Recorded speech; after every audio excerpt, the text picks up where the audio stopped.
2024 को भारत सरकार ने देश में नए 3 कानून लागू किए हैं।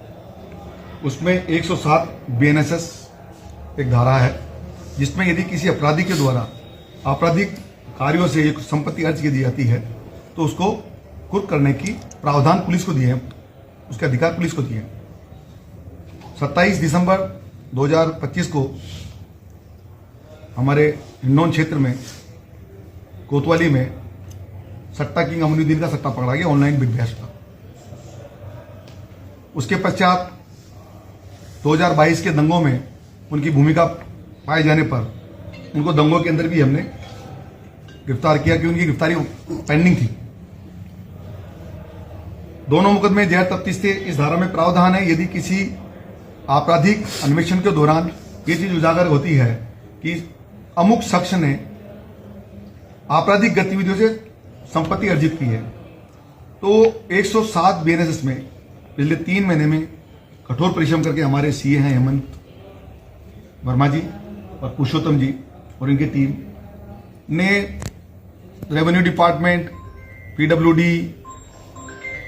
IB, पासपोर्ट ऑफिस, जयपुर के अंदर, आम करौली के आसपास संपत्ति की सूचनाओं का संकलन किया और जितनी हमें सूचना मिली, जितनी संपत्ति उनके नाम थी, उन संपत्तियों को एकजाई करके ये पाया कि उसके खर्चों को निकाल करके, जो उसके जीवन भरण पोषण खर्चों को निकाल कर 600% अधिक संपत्ति मिली।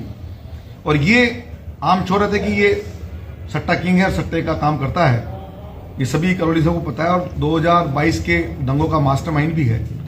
तो चूंकि 2 बड़ी आपराधिक गतियों में लिप्त होने के कारण इनकी संपत्ति को हमने 107 BNS में उसको एग्जाई करके उसका इस्तगासा तैयार करके आज 107 BNSS में ACGM हिंडौन में इस्तगासा प्रस्तुत किया है और उसके नोटिस जारी हो गए। कितनी संपत्ति और कितनी राशि लगभग मानी है? करीब 18 संपत्तियां हैं और 35 करोड़ रुपए की संपत्ति का उसमें आंकलन है। 35 करोड़ रुपए की है। इससे पहले बूंदी में 12 करोड़ की संपत्ति का एक कुर्की का एक इस्तगासा पेश होकर के कुर्की हुई थी बूंदी में।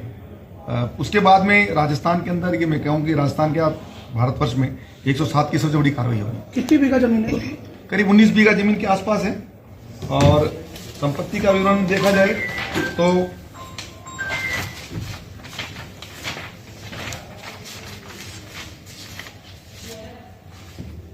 जमीन में होटल 1 है, मकान 1 है, अपराध द्वारा जयपुर में खरीदे गए 2 फ्लैट है, फॉर्च्यूनर गाड़ी है एक जो उनके नाम है। 19 बीघा जमीन अलग अलग जगह करके अलग अलग है, उसको एक जगह हमने 19 बीघा 7 बीसवा निकाला है। और एक भूखंड और है दुकान का, तो ये उनके नाम है जो करीब 35 करोड़ रुपए के आसपास के बाजार दर की। विदेशी यात्रा के बारे में क्या कहना चाहिए? विदेशी यात्राओं का भी हमने संकलन किया, उनके हर्जे खर्चे निकाले हैं, वहां पे क्या गतिविधि, वहां पे कोई संपत्ति अर्जित की हुई तो उसके संबंध में सूचना प्राप्त कर रहे हैं।